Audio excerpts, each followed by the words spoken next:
நினைக்காத. Hello friends, good evening. இன்றைக்கி ரவையில் ஒரு போண்டா செய்யலாம். குயிக்காக டீ போடுற டைமில் செஞ்சிடலாம். ஒரு கப் ரவை எடுத்து 10 நிமிஷம் ஊற வைக்கணும். ஒரு கப் ரவை எடுத்துக்கலாம். ஃபஸ்ட்டு ஒரு கப் ரவைக்கு 1.5 கப்பு மோர் ஊற்றணும். அது தண்ணியாக ஊற்றிக்கலாம், மோராக ஊற்றிக்கலாம், தயிராக ஊற்றிக்கலாம். நான் இப்போ ஒரு கப் ஃபஸ்ட்டு ஊற்றுறேன். செஞ்சுக்கலாம். நீங்கள் தயிராக இருந்துச்சுன்னா 1/2 கப்பு வச்சுட்டு 1.5 கப்பு தண்ணி ஊற்றி கலந்துக்கலாம். தண்ணியாக இப்போ தேவையானதை ஊற்றிக்கலாம். இருங்க, இன்னும் ஒரு 1/2 கப்பு மோர் என்கிட்ட இருக்குன்னா நான் ஊற்றிக்கிறேன். எல்லாத்தையும் போட்டு பிசைஞ்சு இதை ஒரு 5லேருந்து 10 நிமிஷம் வரையும் ஊற விடலாம். ஊறட்டும். ஹலோ ஃப்ரெண்ட்ஸ், இப்போ ரவை ஊறிடுச்சு.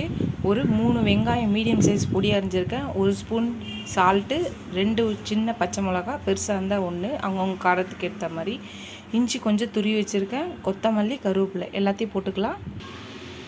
கொஞ்சம் பெருங்காயம் போட்டுக்கலாம். எல்லாத்தையும் மிக்ஸ் பண்ணிக்கலாம்.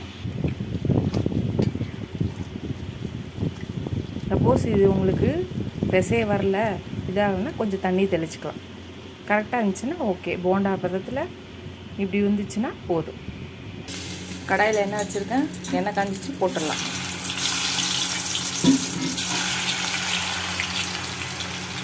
எல்லாம் போட்டாச்சு. கொஞ்சம் பொன்னிறமாக வரட்டும்.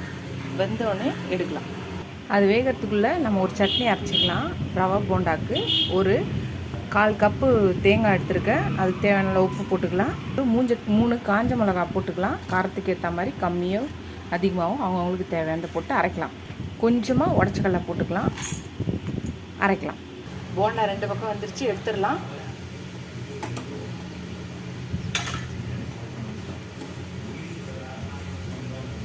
எடுத்தாச்சு, அடுத்தது போட்டுக்கலாம். Hello friends, rava bondas ready. Chutney, தொட்டுக்க சட்னி ரெடி. Coffee ready. எல்லாமே ரெடி. நம்ம காஃபி போடுற நேரத்துக்குள்ளே இந்த ஒரு ஈஸி ஸ்நாக்ஸ் செஞ்சிடலாம். ரவா போண்டா மேலே கிறிஸ்பியாகவும் உள்ளே சாஃப்டாகவும் இருக்கும். நீங்களும் ட்ரை பண்ணி பாருங்கள். இந்த வீடியோ உங்களுக்கு பிடிச்சிருந்துச்சின்னா லைக் பண்ணுங்கள், ஷேர் பண்ணுங்கள், கமெண்ட் பண்ணுங்கள். இப்போ தான் என் வீடியோ ஃபஸ்ட் டைம் பார்க்குறீங்கன்னா சப்ஸ்கிரைப் பண்ணிவிட்டு பாருங்கள். நிறைய பேர் சப்ஸ்கிரைப் பண்ணியிருக்கீங்க.